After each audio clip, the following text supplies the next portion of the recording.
Look, I'm getting ready for my new primetime show on Talk TV and radio, 7 o'clock Saturday night, James Whale Unleash. I don't need you coming in here, following me around with a car. I'm so sorry about this. Saturdays at 7 on Talk TV.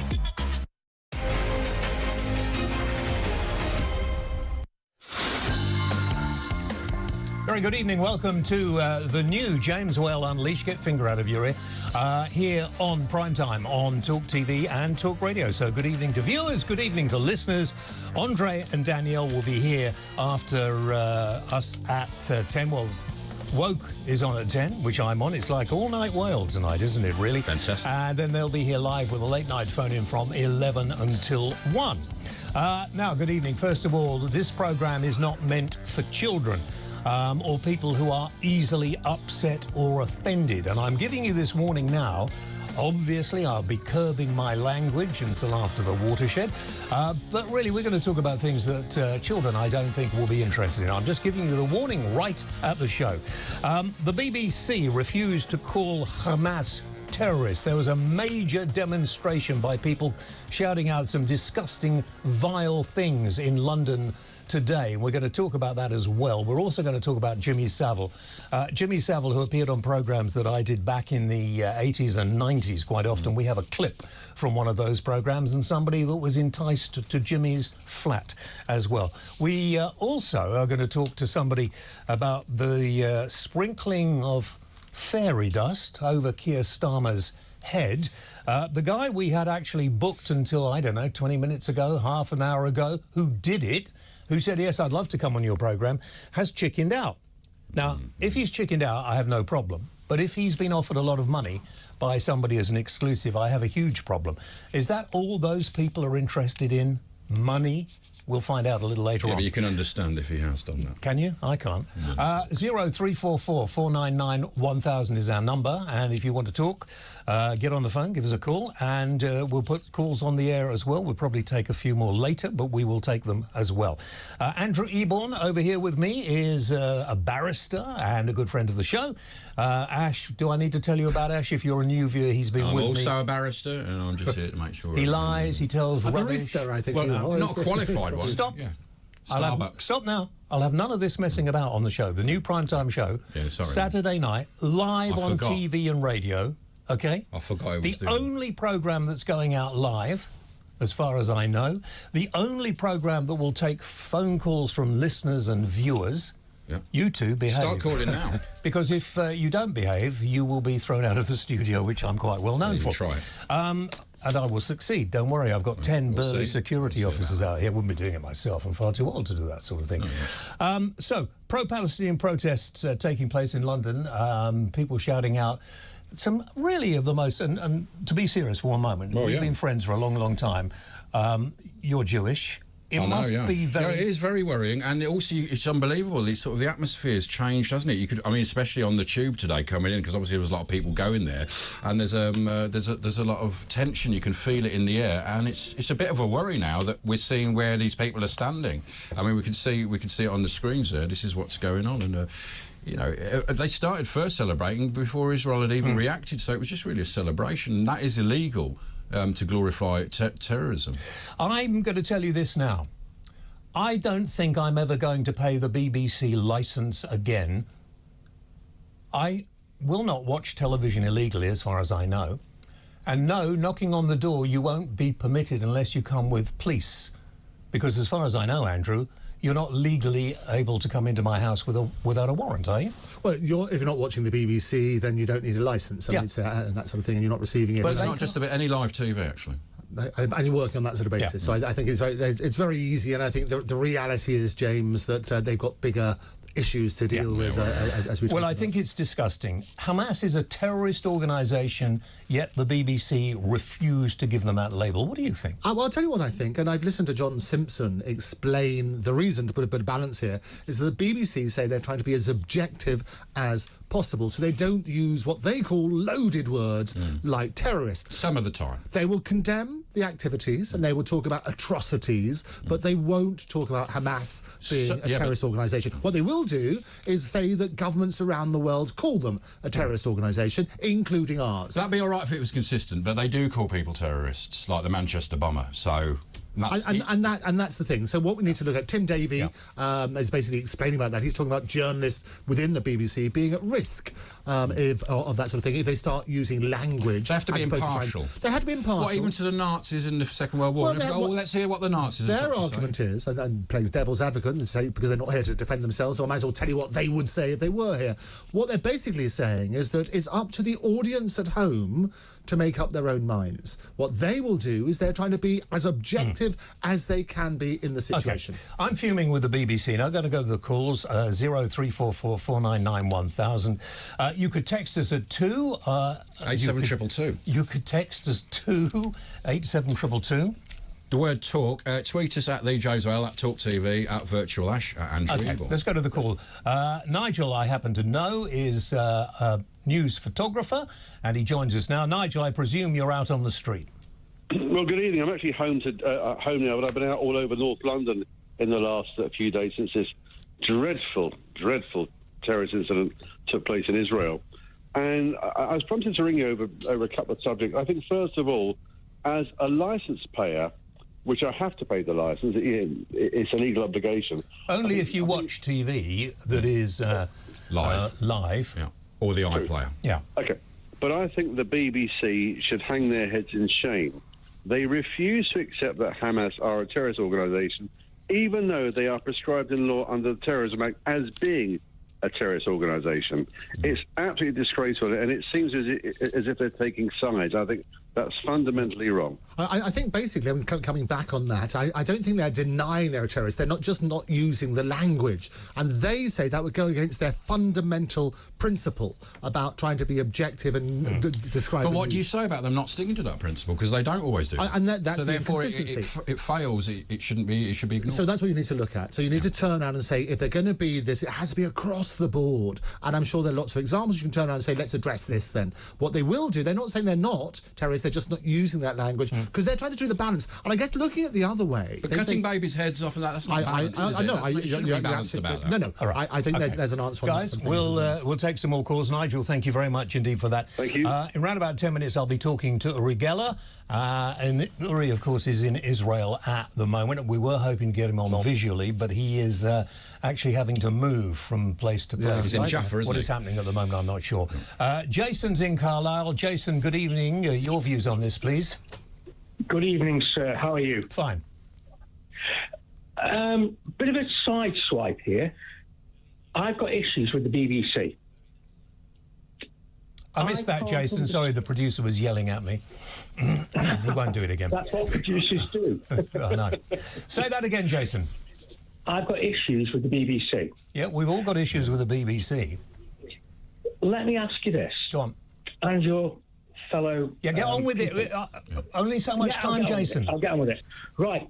The BBC will not call Hamas a terrorist organisation. We just spent the last 5 minutes saying that, but what is your point? Yes, but they're quite happy to demonise people who do not want to pay the fee. Well, no, it's a waste of time, Jason. Goodbye. Maria in Portsmouth. Hello, Maria. Listen, if you're not used to me, OK, usually people take time to get used to me. I am quite abrupt. And if you're a waste of time, I will tell you and you will go. This is a very important, very serious issue. We could be on the brink of a war that brings in the whole world. It's horrendous, absolutely horrendous, and I think that's absolutely right. And it's trying to put this into focus, shine more light and less heat. Marie in Portsmouth, hello. Hello, Maria. can I just say... Oh, hi, it's fine. Hello, can you hear me? I can, that's why I'm talking to you. Oh, hi. Just to say, I called the police today myself when I saw what was going on, because it was breaking the law, what they were doing. Yeah, well, I think... They were breaking the law. The comments that they were making was Tell me, which comments are you talking about? Oh, sorry, today with the Hamas. The Palestinian part in central London. It is illegal, isn't it, to say kill the Jews and gas the Jews and everything else? Yeah, absolutely. But I think you'll find, Marie, I think you'll find the police knew that, OK?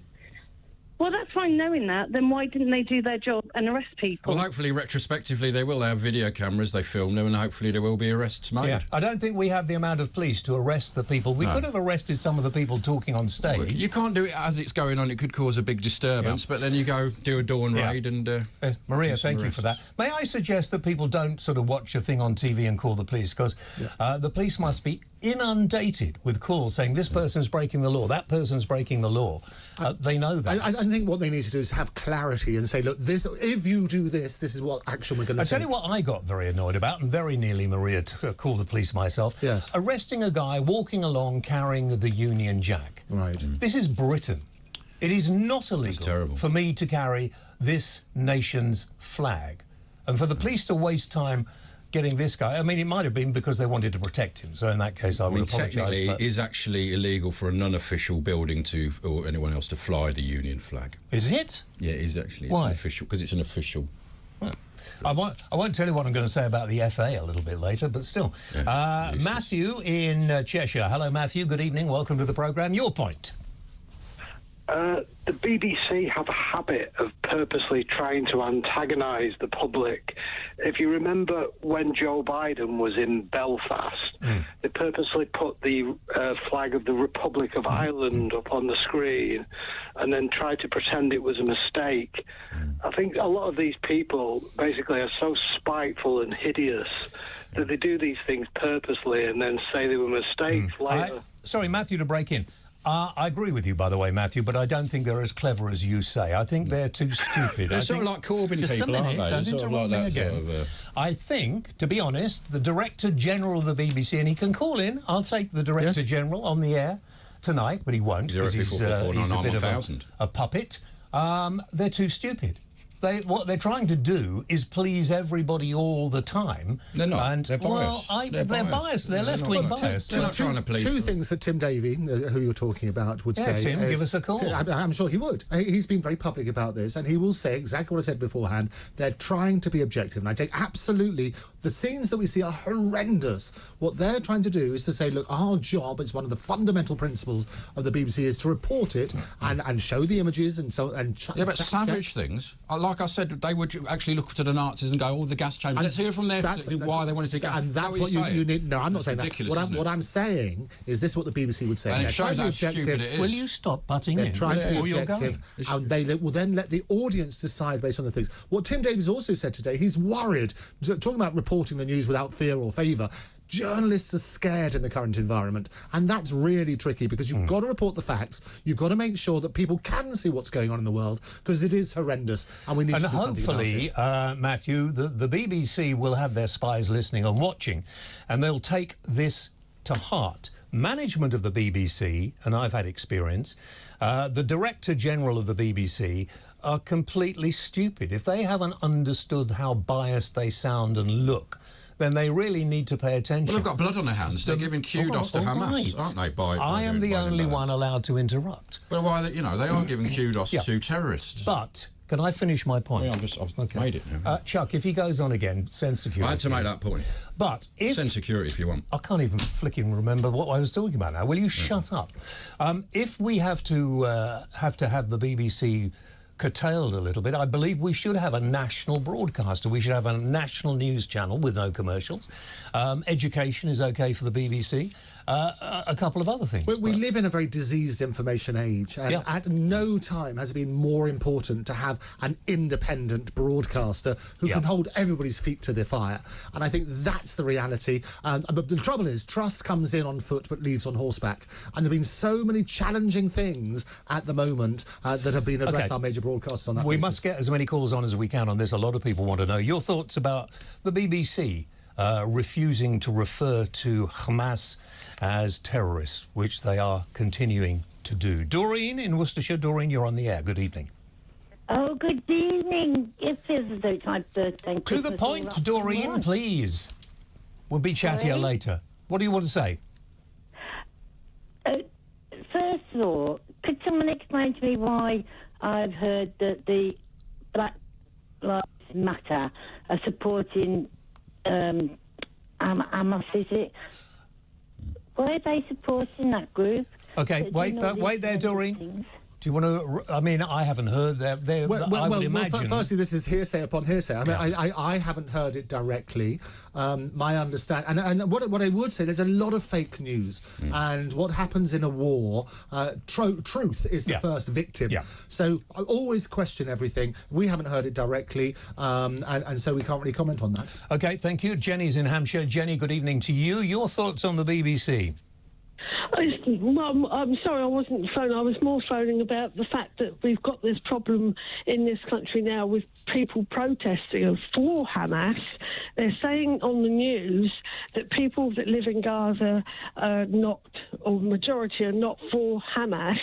But why is there so many in Europe and in this country praising for Hamas? Because they're out. Listen, let me tell you, Jenny, they're out of touch. They don't actually understand, I don't think, the history of the whole business. I think you do need to unpack the history. I get. Shall we do that now? Jenny, thank you for that. The history of this goes back, and we have some blame to bear in this, because at the end of the Second World War, Andrew, take it over. Well, I think that's sort of reality is what's happening. You've got that massive conflict, and I think there's an important point. The important point is all Palestinians are not Hamas, and all Hamas are not working on that sort of basis. So there are right and wrongs in both of this. They voted them in, Democrats. And I think that's the thing. So what you need to look at, and they had two areas. Can I just say this first? Could you trust a so-called democratic vote there? And also, what I feel strongly for the Palestinian people. They're displaced, and this should have been sorted out years ago. But what Hamas are doing, Hezbollah and others, they are using the Palestinian people, those people we see running now with their children, they are using them as human shields. And I think that is absolutely important. 1.1 million people having to move from elsewhere. But a really important point, not everybody is part of Hamas. No. And I think there's a lot of upset and a lot of tragedy and a lot of outrage on both sides. And I think that's the sort of reality. What's happening, what we're seeing in the news on both sides is absolutely appalling. I would urge people, however, do question everything. Some of those news reports are fake, and there are different sites that you can have a look at. There's footage which is being used. AI, which I talk about extensively, is being used, and it could have influenced Slovakia's election and so on and so forth. What is happening is exactly what Hamas wanted. They wanted you to get out on the streets, get the wrong idea.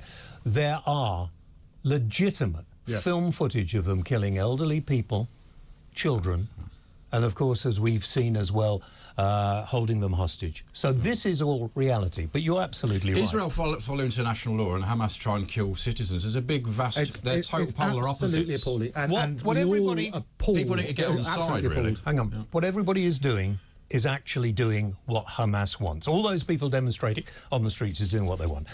Simon. Good day. I just had an observation. I'm slightly out of step with you at the moment. I was just observing your discussion on the BBC's refusal to use the word terrorist. Yes. We know that. That's a question we asked. Now, what do you want to say about it?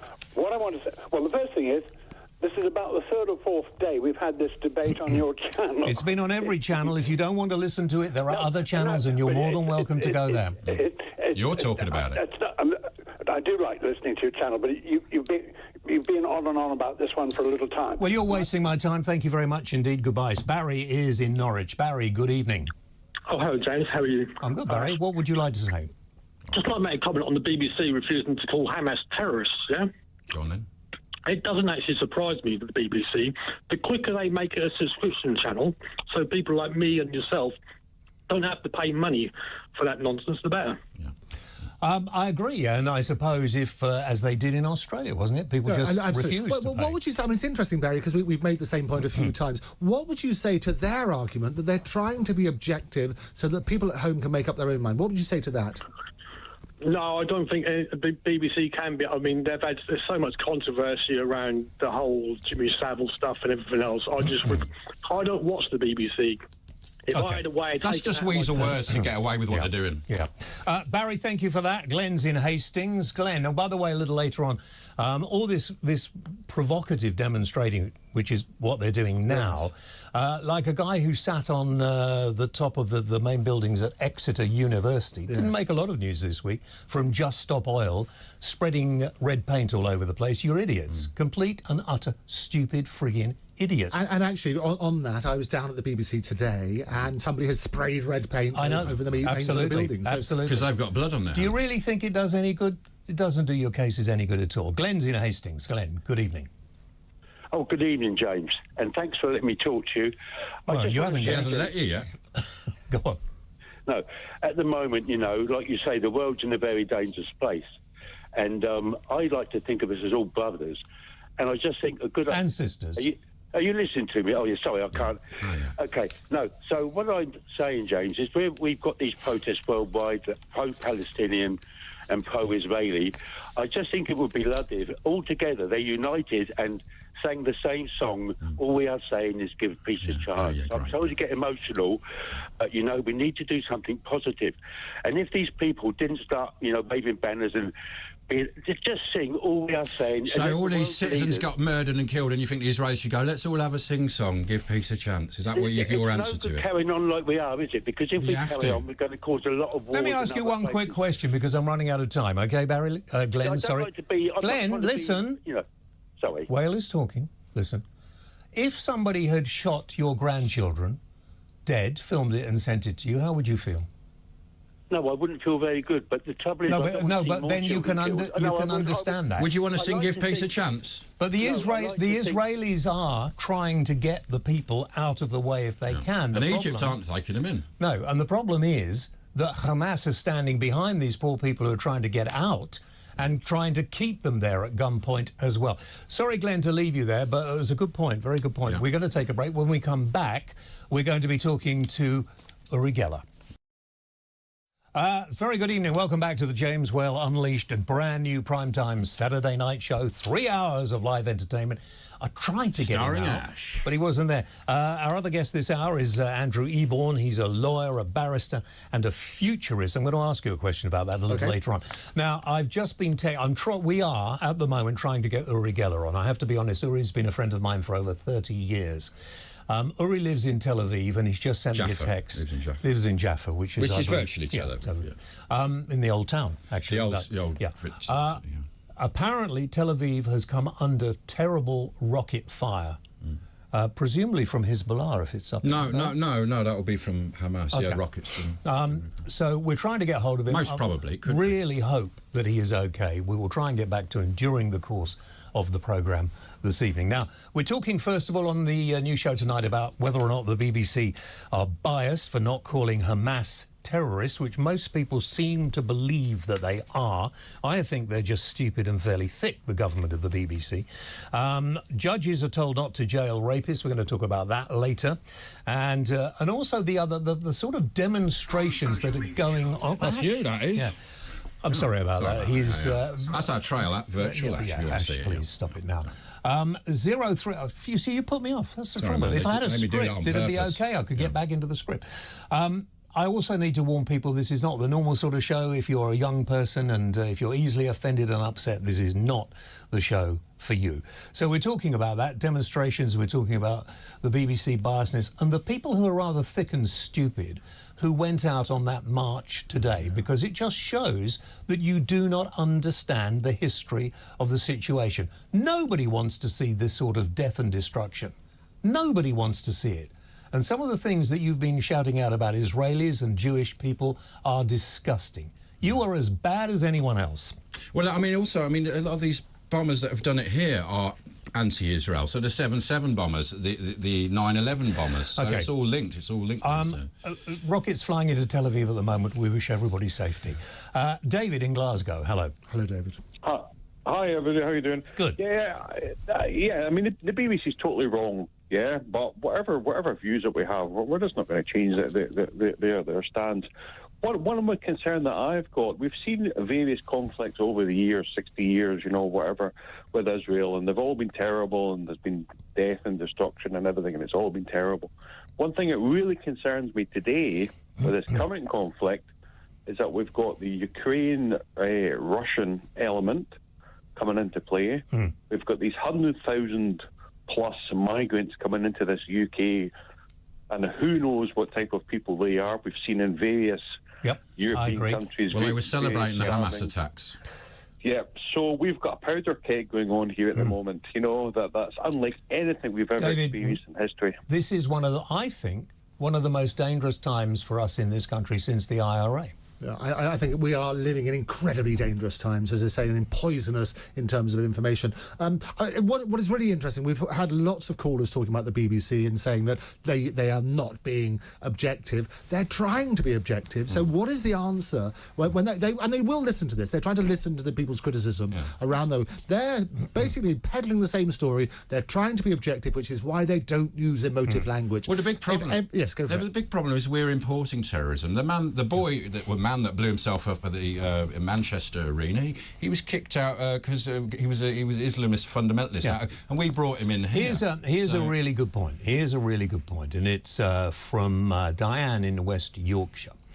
She said the BBC are biased towards reporting these dreadful events. Call the BBC considered anti-Semitists. I don't know that is a good point, but it's a point worth thinking about. Well, I think people need to hear what the audience is saying, because they're objective. I told you, it's all about intention. You ask anybody at the BBC, and Tim Davis say he was talking about it today. He was saying it would basically prejudice their objectivity. If the general audience at home, the licence-feeing audience at home, are saying, hang about, it's actually completely the opposite. They don't seem to know who real people, ordinary people are. Well, I think if they were here, and this is the standard thing. I as you know, I host the podcast for the Royal Television Society, where we talk to the BBC and people on all sides on a regular basis. And it's always the issue. We need to work out. They're apologists. Well, we need to work out if this is they're there to serve us. We need a public broadcaster who can basically ensure we get the truth. I can see you being the Director General one day if it carries on. Right, we'll go back to calls. David is going to be next in Glasgow, not for the second or so. And then we'll talk to Christine as well in a few moments. First, I want to read this out. I think this is interesting.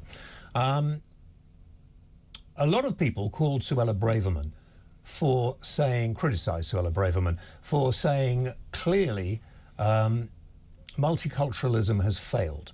The current protests have clearly proven her to be right. So why are these people not apologising to her? Mark from Norwich. Mark, thank you. I think she's right. I think we can have... we can all live together happily. We can all, if you must have a religion, I hate religion, absolutely detest religion, and this is making me detest it even more, particularly when I saw that nutter get up and try and encourage people to kill as many Jews as they could. But I don't think you can have you must live in the culture that you want to live in. I think you make a very good point. I don't hate religion. I hate what people do in the name of religion. And I think that's the problem. So people would say they do all sorts of terrible, ungodly but religion things makes them do that. I understand. The problem, this is about extreme. We talk about multiculturalism. A lot of it is about the language that we use. What we should be talking about is integration. We're one of the most diverse cities in London in the world. And that's the problem, isn't it? And that's why people want to come and live here in the main. Absolutely. You know, Ayatollah Khomeini hired a man to write a report to put the fatwa on Salman Rushdie. He lives in Harrow. Yeah.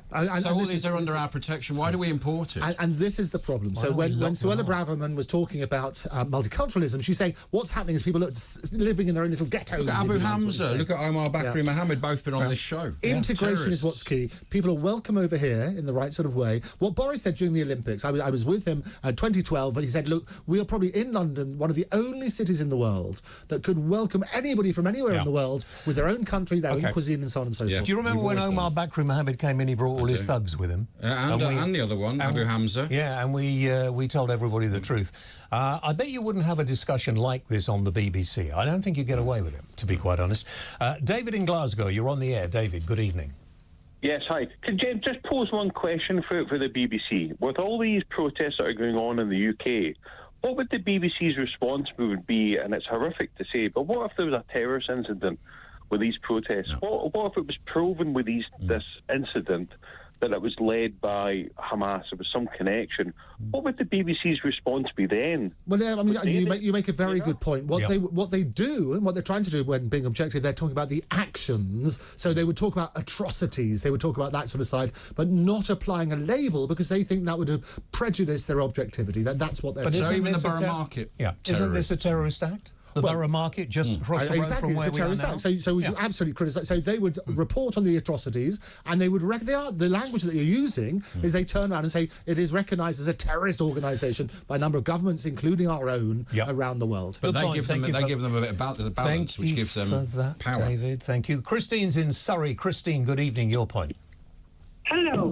I just want to say that I'm very concerned about the situation in the Middle East at the moment. I just want to say that I don't think Israel is going to flatten Gaza. I actually think they're cleverer than you give them credit for. I think they are going to go through Gaza.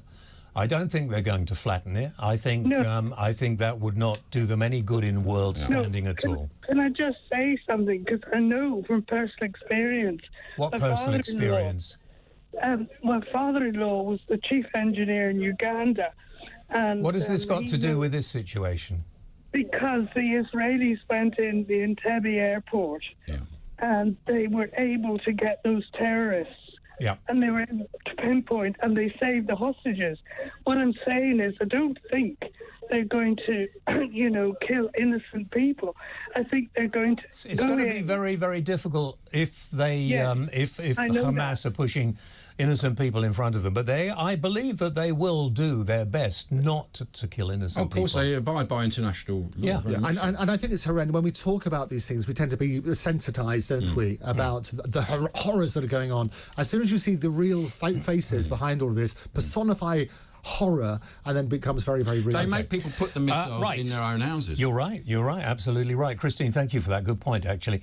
This is for you, Andrew. Yes. Your guest says integration is the way forward. Unfortunately, it's not integration, but domination that these people seek, says Avril. Thank you, Avril. Oh, well, thank you, Avril. I mean, I think it's the whole point about the language when we're talking about multiculturalism as opposed to integration, and that's what Suella Braverman was saying. OK, George is in... if you want to text us, 87222, start your text. On Twitter, at Talk Radio. Virtual Ash out there, James, at Talk TV. At Talk TV, you're right. Eborn. You got it all. Just get in touch. George in Birmingham, good evening. Hello, George. George. OK, hang on. Hello. Take George down. Whoever is allowing them to come on, listen to what I'm going to say. I'm in charge. All right? Thank you. Although the that producer... was Bruce Forsyth's catchphrase. I'm in charge. Can you make sure that people are not listening with the TV or radio turned on? Because that last call we had all in the background, OK? That's all I'm asking. And if you don't abide by that, I shall be out there in the next commercial break making sure it happens. George in Birmingham. George? Hello? Hello, George. Hello. Yes. Is your name George? It is George, yeah. OK, George, yes.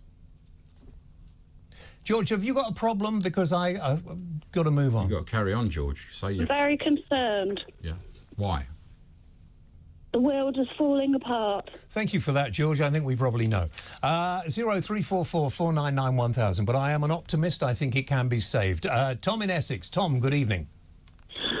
What I would like to say is, regarding these demonstrations, etc., the Englishman is not anti-Semitic. I'm an old boy from the East End. My old man was fighting Mosley in his black shirts in a commercial road. Exactly. I used to live on the commercial road, and I remember going into a lot of the Jewish grocers and getting my smoked salmon, bagels, and cream cheese on a Sunday they got a good morning. kicking in this country, fascism. It doesn't. And they needed it. Yeah. And you're absolutely right, Tom. We are the most it's a lot of people who come here from other countries that are very racist that suddenly turn on each other. The Muslims and the Hindus. And what I really object to, we are very, very quick to put labels on everybody, and it devalues when you really get people who are racist and so on and so forth. You can't just bandy it around applying it to everybody. Well, a lot of people, Muslim people should ring in who are against this, because everyone assumes every Muslim is for it, but that's not true. Is a very, very good point. If you are for it and you happen to... And why should religions be so powerful? Presumably the majority of the protesters are not all raving Christians. No, I mean, a lot of the Israeli army is made up of Muslims, or a small part of the Bedouin Arabs, so they're fighting on the Israeli side. And there are Christian... Very, very religious Israelis and too. Christian Druze. Yeah. A lot of it. OK. Rob in Wakefield, hello. That was a good break. Thanks, man. Yeah, OK. Rob.